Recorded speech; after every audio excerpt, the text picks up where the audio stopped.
ಡಾಲಾಯ್ತ್ ಅವರ ಸಾರಥ್ಯದಲ್ಲಿ the Friday times news. ನಮ್ಮದು ಬಡವರಿಗೆ ಬದುಕು ಕಟ್ಟಿಕೊಡುವ ಪ್ರಣಾಳಿಕೆ. ಮಾಜಿ ಸಿಎಂ ಬಸವರಾಜ ಬೊಮ್ಮಾಯಿ. ನಮ್ಮದು ಬಡವರಿಗೆ ಬದುಕು ಕಟ್ಟಿಕೊಡುವ ಪ್ರಣಾಳಿಕೆ. ಶಾಶ್ವತವಾಗಿ ದೇಶವನ್ನು ಕಟ್ಟುವಂಥದ್ದು ಮತ್ತು ಬಡತನ ನಿರ್ಮೂಲನೆ ಮಾಡುವುದೇ ನಮ್ಮ ಗುರಿ ಎಂದು ಮಾಜಿ ಸಿಎಂ ಹಾಗೂ ಹಾವೇರಿ ಗದಗ ಲೋಕಸಭಾ ಕ್ಷೇತ್ರದ ಬಿಜೆಪಿ ಅಭ್ಯರ್ಥಿ ಬಸವರಾಜ ಬೊಮ್ಮಾಯಿ ಹೇಳಿದರು. ಗದಗ ನಗರದ ನಗರಸಭೆ ಆವರಣದಲ್ಲಿ ಸಂವಿಧಾನ ಶಿಲ್ಪಿ, ಮಹಾಮಾನವತಾವಾದಿ, ಭಾರತ ರತ್ನ ಬಾಬಾ ಸಾಹೇಬ್ ಡಾಕ್ಟರ್ BR ಅಂಬೇಡ್ಕರ್ ಅವರ 133ನೇ ಜನ್ಮದಿನದ ಅಂಗವಾಗಿ ಅವರ ಪ್ರತಿಮೆಗೆ ಮಾಲಾರ್ಪಣೆ ಮಾಡಿ ಮಾಧ್ಯಮದವರೊಂದಿಗೆ ಮಾತನಾಡಿದ ಅವರು, ನೋಡ್ರಿ, ನಮ್ಮ ಪ್ರಣಾಳಿಕೆ ಶಾಶ್ವತವಾಗಿ ದೇಶ ಕಟ್ಟುವಂಥದ್ದು ಮತ್ತು ಶಾಶ್ವತವಾಗಿ ಜನರ, ವಿಶೇಷವಾಗಿ ಬಡತನ ನಿರ್ಮೂಲನೆ ಮಾಡುವಂಥ, ಬಡವರಿಗೆ ಬದುಕು ಕಟ್ಟಿಕೊಡುವಂಥ ಯೋಜನೆಗಳನ್ನು ನಾವು ಮಾಡಿದ್ದೇವೆ. ಅವುಗಳನ್ನೆಲ್ಲವನ್ನೂ ಕೂಡ ಇವತ್ತು ಮುಂದುವರಿಸ್ತಾ ಇದ್ದೇವೆ. ಈಗಾಗಲೇ ಸುಮಾರು 15 ಕೋಟಿ ಜನರ ಬಡತನ ನಿರ್ಮೂಲ ಆಗಿದೆ. ಇನ್ನು 25 ಕೋಟಿ ಮಾಡುವಂಥ ಗುರಿ ನಮ್ಮ ಪ್ರಣಾಳಿಕೆಯಲ್ಲಿದೆ. ಅದರಲ್ಲಿ ಮೂಲಭೂತ ಸೌಕರ್ಯ, ಮನೆ, ಅವರಿಗೆ ಮನೆಗೆ ಬೇಕಾಗಿರುವಂಥ ಶೌಚಾಲಯ, ಉಜ್ವಲ, ಎಲೆಕ್ಟ್ರಿಸಿಟಿ ಎಲ್ಲವನ್ನು ಶಾಶ್ವತವಾಗಿ ಕೊಡುವಂಥ ಮತ್ತು ವಿಶೇಷವಾಗಿ ಸೋಲಾರ್ ಎನರ್ಜಿಯಿಂದ ಅವರು ಜೀರೋ ಕರೆಂಟ್ ಬಿಲ್ ಜೊತೆಗೆ ಅವರು ವಿದ್ಯುತ್ತನ್ನು ಉತ್ಪಾದನೆ ಮಾಡಿ ಮಾರಕ್ಕೂ ಕೂಡ ಅವಕಾಶಗಳನ್ನು ಮಾಡಿಕೊಟ್ಟಿರುವಂಥದ್ದು ಒಂದು ವಿಶೇಷ. ಮತ್ತು MSPನ ಹೆಚ್ಚು ಮಾಡುವಂಥದ್ದು, ಇದೆಲ್ಲ ರೈತರಿಗೆ ಅನುಕೂಲ ಆಗುವಂಥದ್ದು ಮತ್ತು ಕೃಷಿಕ ಸನ್ಮಾನ ಯೋಜನೆಯನ್ನು ಮುಂದುವರಿಸಿರುವಂಥದ್ದು ಇವೆಲ್ಲವೂ ಕೂಡ ಕೃಷಿಕರಿಗೆ ಅನುಕೂಲ ಆಗುವಂಥದ್ದು. ಹೆಣ್ಣು ಮಕ್ಕಳಿಗೆ ಲಕ್ಷಪತಿ ದೀದಿ ಅಂತ ಏನು ಮಾಡಿದ್ದೀವಿ, ಅದು ನಿಜವಾಗ್ಲೂ ಕೂಡ ಎಂಪವರಿಂಗ್ ದಿ ವುಮನ್, ಒಂದು ಮಹಿಳೆಯರ ಸಬಲೀಕರಣಕ್ಕೆ ದೊಡ್ಡ ಹೆಜ್ಜೆ ಈ ಪ್ರಣಾಳಿಕೆ ಹೇಳ್ತಾರೆ.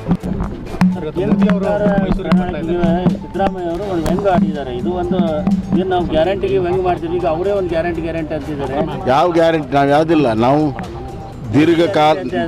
ದೀರ್ಘಕಾಲದ ಶಾಶ್ವತವಾಗಿ ಜನರ ಜೀವನ ಗುಣಮಟ್ಟ ಹೆಚ್ಚಿಸುವಂಥ ಮತ್ತು ಬಡತನ ನಿರ್ಮೂಲನೆ ಮಾಡುವಂಥ ಶಾಶ್ವತವಾದಂಥ ಯೋಜನೆಗಳು ನಮ್ಮ ಪ್ರಣಾಳಿಕೆಯಲ್ಲಿದೆ.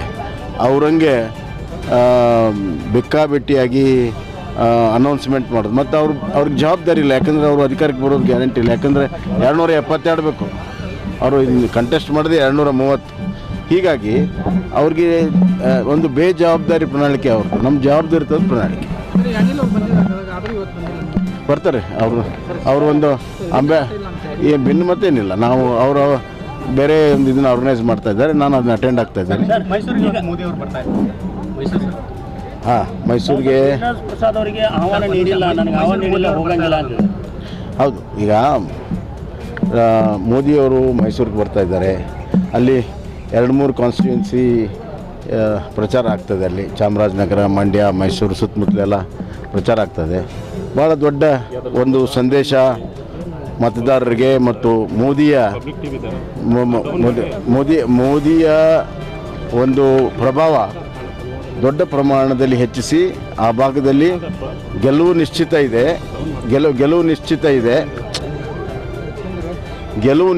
ಇದೆ. ಅದರ ಲೀಡನ್ನು ಹೆಚ್ಚಿಸುವಂಥ ಕೆಲಸ ಇವತ್ತು ಮೋದಿಯವರು ಸಭೆ ಮಾಡ್ತಾರೆ. ಶ್ರೀನಿವಾಸ ಪ್ರಸಾದ್ ಅವರು ನಿಮ್ಮ ಸಂಸದರು, ಬಟ್ ಅವರಿಗೂ ಮೋದಿ ಕಾರ್ಯಕ್ರಮ ಆಹ್ವಾನ ಮಾಡಿಲ್ಲ. ಮತ್ತು ಇದೆಲ್ಲ ಬಟ್ ಅವ್ರೀಗ ಸಿದ್ದರಾಮಯ್ಯ ಕೂಡ ಭೇಟಿಯಾಗಿದ್ದಾರೆ. ಅಲ್ಲ, ಅವ್ರು ಏನು ಹಿನ್ನಡೆ ಆಗಲ್ಲ, ಏನೇನು ಹಿನ್ನಡೆ ಅಲ್ಲ. ಅದು ಅವರು ಬಹುತೇಕವಾಗಿ ಅವ್ರ ಆರೋಗ್ಯ ದೃಷ್ಟಿಯಿಂದ ಏನೋ ನಿರ್ಣಯ ಆಗಿರ್ಬೋದು. ಅದು ಯಾವುದು ಹಿನ್ನಡೆ ಆಗೋದಿಲ್ಲ. ಮತ್ತು ನಮ್ಮ ಯಡಿಯೂರಪ್ಪನವ್ರಿಗೆ ಶ್ರೀನಿವಾಸ ಪ್ರಸಾದ್ ಜೊತೆಗೆ ಮಾತಾಡ್ತಾ ಇದ್ದಾರೆ.